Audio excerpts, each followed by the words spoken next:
मसीह के ज़िंदा और जलाली नाम में सबको सलाम। खुदावंद का शुक्र करते हैं, बाप जी की तारीफ़ करते हैं क्योंकि वही तारीफ़ के और हमद के लायक है। खुदावंद मेरी चट्टान और मेरा किला और मेरा छुड़ाने वाला, मेरा खुदा मेरी चट्टान जिस पर मैं भरोसा रखूंगी, मेरी सुपर और मेरे नजात का सिंग, मेरा ऊंचा बुर्ज, मेरा जिंदा खुदा है। चाहे हम कहीं भी हों, जब हम खुदा को पुकारते हैं तो खुदावंद हमें उन मुश्किलों से, उन तकलीफ़ों से छुड़ा लेता है। Praise the Lord. जिस तरह ज़बूर 28 उसकी 1 में लिखा है, ऐ खुदा मैं तुझी को पुकारूंगा, ऐ मेरी चट्टान तू मेरी तरफ से कान बंद ना कर। ऐसा ना हो कि अगर तू मेरी तरफ से खामोश रहे तो मैं उनकी मानिंद बन जाऊं जो पाताल में जाते हैं।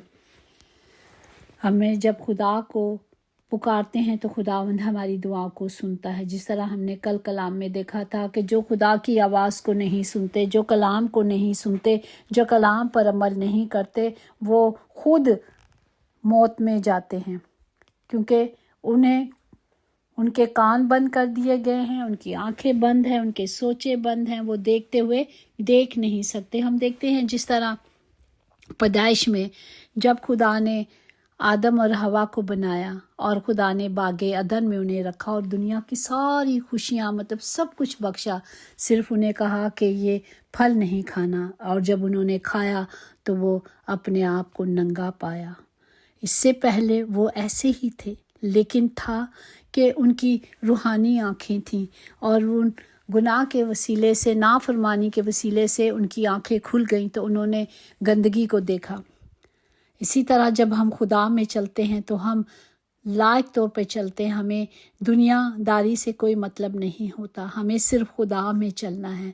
हम अपने आस पास देखते भी हैं तो वो चीज़ें हमारी ज़िंदगी पे असर नहीं करती क्योंकि हम खुदा में चलते हैं, खुदा का रूह हम में बसता है। इसलिए खुदावंद कहते हैं कि जिस घर में हर रोज़ दुआ होती है, ख़ानदानी दुआ होती है, तो वो ख़ानदान कैसे होते हैं? रूहानी हो जाते हैं। तो हमें भी रूहानी आंखें रखनी है, रूहानी ख़ानदान बनने के लिए खुदा के नज़दीक जाना है ताकि खुदावंद हमें बड़े भेद हम पर खोले और हम उसकी पाक मर्ज़ी पर चलें। Praise the Lord. और आज के कलाम को देखेंगे जो ज़बूर 143 इसकी 7 में, ऐ खुदावंद जल्द मुझे जवाब दे, मेरी जान गोदास हो चुकी, अपना चेहरा मुझसे ना छुपा, ऐसा ना हो कि मैं कब्र में उतारने वालों की मानित हो जाऊं। पाक कलाम पढ़े जान पर खुदा की बरकत हो, खुदा का शुक्र हो, खुदा की तारीफ हो। हम देखते हैं कि ज़बूर नवीज़ बता रहा है, शिकायत कर रहा है, खुदा से दुआ कर रहा है कि मेरी मदद कर, ऐसा ना हो कि मैं मर जाऊं, मैं उस जगह पे चले जाऊं जहाँ अंधेरा है। अंधेरे से मुराद क्या है? चूँकि खुदा और खुदा के कलाम को चिराग और नूर और रोशनी कहा जाता है, इसलिए अंधेरा बदी, बुराई और गहरी मायूसी और दिलकशी को जाहिर करता है। इसलिए वो शिकायत कर रहा है, खुदा से दुआ मांग रहा है। तो आज ये वक्त हम सब के लिए, हम सब ने सब के लिए दुआ करनी है ताकि सब की मुश्किलें दूर हो जाएं, ताकि उस अंधेरे में ना जाएं जो हम देखते हैं। ज़बूर 28 उसकी 2 में लिखा है, जब मैं तुझे पुकारूं और अपना हाथ तेरी हैकल की तरफ उठाऊं तो मेरी मिन्नत की आवाज़ को सुन लेना। खुदा से दरख्वास्त कर रहा है कि जब भी मुश्किल में, तकलीफ में हूँ, मैं तेरी हैकल की तरफ दुआ करूँ तो मेरी दुआ को सुन लेना। हम जानते हैं कि खुदावन ने वादा किया था कि जो कोई दाऊद सुलेमान से, कि जो कोई इस हैकल की तरफ हाथ उठा के मुझसे दुआ करेगा और मैं क्या करूँगा, उसकी दुआ को सुनूंगा। और खुदावन मुबारक हो इसलिए कि उसने मेरी मन्नत की आवाज़ सुन ली।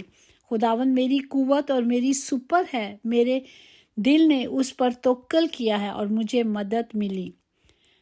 Praise the Lord. जब हम खुदा से मांगते हैं, खुदा की तरफ अपना तवक्कुल करते हैं तो खुदा हमारी दुआओं को सुनता है और उन्हें कबूल भी करता है और इससे हमारा दिल शादमान भी होता है और हम शुक्रगुजारियों के नगमों के साथ खुदा की हजूरी में आते हैं। शर्त फिर यही है कि हमने सिर्फ मांगना है। और आज मुश्किल में है, सब मुश्किल में। असाया 25 उसकी 7-8 में है कि और वो इस पहाड़ पर उस पर्दे को जो तमाम दुनिया पर पड़ा है और उस नकाब को जो सब कौमों पर लटक रहा है दूर कर दे। وہ موت کو ہمیشہ کے لیے نابود کرے گا اور خداوند خدا سب کے چہروں سے آنسو پونچھ ڈالے گا، اپنے لوگوں کی رسوائی تمام سرزمین پر سے مٹا ڈالے گا، کیونکہ خداوند نے فرمایا ہے۔ جو نقاب، جو مشکلیں، جو تکلیفیں ہیں اس وقت دنیا پر، وہ زبور نویس خدا سے درخواست کر رہا ہے کہ اس پردے کو ہٹا دے، اس نقاب کو جو چہرے پہ ہے لوگوں کے ہٹا دے تاکہ سچائی کو دیکھ سکیں۔ جس طرح ہم دیکھتے ہیں عیسائیاء نبی کی معرفت اس کے چیپٹر 53 اور 5 میں ہے کہ حالانکہ وہ ہماری خطاؤں کے سبب سے گھائل کیا گیا اور ہماری ہی بدکاری کے باعث کچلا گیا، ہماری ہی سلامتی کے لیے اس پر سیاست ہوئی تاکہ اس کے مار کھانے سے ہم شفا پائیں۔ آمین۔ یہ میرے باپ نے ہم سب کے لیے قربانی دی اور ہمیں ان مشکلوں سے نکال کر جا چکے ہیں۔ ہمیں اب بھی ضرورت ہے اس کلام کو لینے کے لیے تاکہ ہم بچائے جائیں۔ آج بھی دنیا سچائی سے نا واقف ہے۔ امثال اس کا 9 سے 11 دیکھیں، دانا کو تربیت کر اور وہ اور بھی دانا بن جائے، صادق کو سکھا اور وہ علم میں ترقی کرے گا۔ خداوند کا خوف حکمت کا شروع ہے اور اس قدوس کی پہچان فہم ہے، کیونکہ میری بدولت تیرے ایام بڑھ جائیں گے اور تیری زندگی کے سال زیادہ ہوں گے۔ پریز دی لارڈ۔ یہ خدا کا حکم ہے۔ خدا نے ہمیں کہا ہے کہ جب ہم صرف خدا پر بھروسہ کریں گے، نہ کہ دنیا کے مال بھروسے پر۔ امثال 11:28 میں، جو اپنے مال پر بھروسہ کرتا ہے وہ گر پڑے گا، لیکن صادق ہرے پتوں کی طرح سرسبز رہے گا۔ پریز دی لارڈ۔ اسی طرح خدا نے ہمیں ہتھیار دیے ہیں، ہم نے انہیں پہن لینا ہے تاکہ ہم اس دنیا میں قائم رہ سکیں۔ خدا کے کلام کے مطابق، خدا کے وعدوں کے مطابق آپ کے ارد گرد آگے پیچھے کیا ہوتا ہے مت غور کریں۔ غور کریں تو صرف خدا کے زندہ کلام پر دھیان گیان کریں، صرف خدا کے کلام کے مطابق، جس طرح عیسائیاء 54 میں لکھا ہے اس کی 17 میں، کوئی ہتھیار جو تیرے خلاف بنایا جائے کام نہ آئے گا، اور جو زبان عدالت میں تجھ پر چلے گی وہ اسے مجرم نہیں ٹھہرائے گی۔ خداوند فرماتے ہیں، یہ میرے بندوں کی میراث ہے اور ان کی راست بازی مجھ سے ہے۔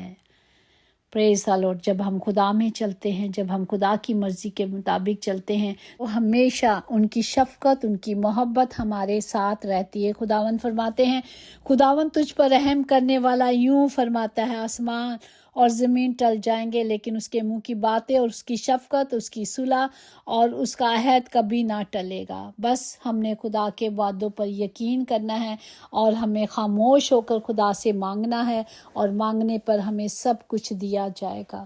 آئے ہم سب کے لیے اس کلام کے عہدوں وعدوں کو مانگے تاکہ سارے بچائے جائیں، سارے چھڑائے جائیں، اور خداوند جو بنانے والا ہے، جو کائنات کا مالک ہے، وہ خوش ہو جائے۔ وہ کہے، ویل ڈن بیٹا، تو نے میرے کلام کو دنیا کی انتہا تک پہنچایا تاکہ لوگ کلام کے وسیلے سے بچائے جائیں۔ خدا باپ سب کو برکت دے، سب کے ساتھ ہو، تمام گھروں کے خطے بھرے رہیں، کبھی کوئی کمی کمزوری نہ ہو۔ برے وقتوں میں خدا سے کلام کی قدرت کو مانگنا ہے، نہ ہم سب پر آزمائش آئے، نہ ہماری آنے والی ہزاروں نسلوں پر۔ خدا باپ سب کو برکت دے، سب کے ساتھ ہو۔ یسوع کے نام سے مانگا اور پایا ہے، آمین۔ یقیناً بھلائی اور رحمت عمر بھر ہم سب کے ساتھ رہے گی، اور ہم ہمیشہ اپنے زندہ خدا کے گھر میں سکونت کریں گے، آمین۔ God bless you all.